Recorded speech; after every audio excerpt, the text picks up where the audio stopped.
Assalamualaikum warahmatullahi wabarakatuh. Salam sejahtera untuk kita semua. Perkenalkan, nama saya Fernanda Dwi Nugraha, kelas manajemen 3A, selaku mahasiswa dari Ars University. Tujuan saya membuat video ini untuk memenuhi tugas mata kuliah dari komunikasi bisnis. Di sini saya akan menjelaskan apa saja sih unsur-unsur komunikasi bisnis itu. Nah, sebelum membahas tentang unsur-unsur dari komunikasi bisnis, maka terlebih dahulu perlu pemahaman tentang apa yang dimaksud dengan komunikasi bisnis dan komunikasi bisnis itu sendiri. Menurut William Hemstreet bersama koleganya, komunikasi merupakan sebuah proses pertukaran informasi antar individu melalui sistem yang biasa dipakai, dikenal, dan digunakan, baik dengan simbol-simbol, sinyal, maupun perilaku atau tindakan yang dapat dipahami oleh pihak yang terlibat dalam komunikasi tersebut. Sementara itu, menurut Pupi, yang dimaksud dengan komunikasi adalah suatu proses pengiriman dan penerimaan pesan. Pada umumnya, pengertian komunikasi paling tidak melibatkan dua orang atau lebih, di mana dalam proses pemindahan pesan dapat dilakukan dengan menggunakan cara berkomunikasi yang biasa dilakukan oleh seseorang, seperti melalui lisan, tertulis, ataupun sinyal-sinyal nonverbal. Nah, sekarang pengertian komunikasi bisnis menurut para ahli. Menurut Joko Purwanto, arti komunikasi bisnis adalah komunikasi yang dipakai di dalam dunia bisnis yang termasuk berbagai macam bentuk komunikasi, baik itu verbal maupun non-verbal, untuk mencapai suatu tujuan tertentu.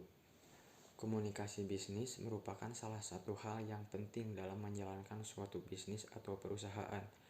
Komunikasi ini bisa diartikan sebagai suatu komunikasi yang dilakukan secara verbal maupun non-verbal, di mana dalam komunikasi ini berisi pendapat, ide, gagasan, maupun informasi. Komunikasi ini dapat dilakukan secara personal maupun impersonal. Aktivitas komunikasi. Aktivitas komunikasi dibagi menjadi dua. Yang pertama secara langsung, yaitu dengan lisan atau verbal, sehingga memudahkan kedua belah pihak untuk saling mengerti.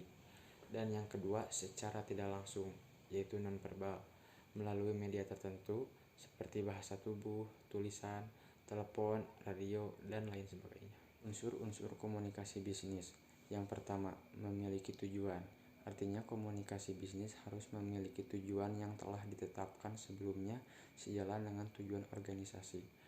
Yang kedua, pertukaran. Dalam hal ini melibatkan paling tidak dua orang atau lebih, yakni komunikator dan komunikan. Yang ketiga, gagasan, opini, informasi, dan instruksi. Merupakan isi dari pesan yang bentuknya beragam, tergantung tujuan, situasi, dan kondisinya. Yang keempat, menggunakan saluran personal atau impersonal yang mungkin bersifat tatap muka, menggunakan media tertentu, atau melalui media yang menjangkau jutaan orang secara bersamaan. Yang kelima, menggunakan simbol atau sinyal yang merupakan alat atau metode yang dapat dimengerti atau dipahami oleh penerima untuk menyampaikan pesan.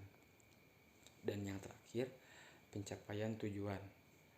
Pencapaian tujuan organisasi salah satu karakteristik yang membedakan organisasi atau lembaga formal dari informasi adalah adanya tujuan yang telah ditetapkan sebelumnya oleh manajemen.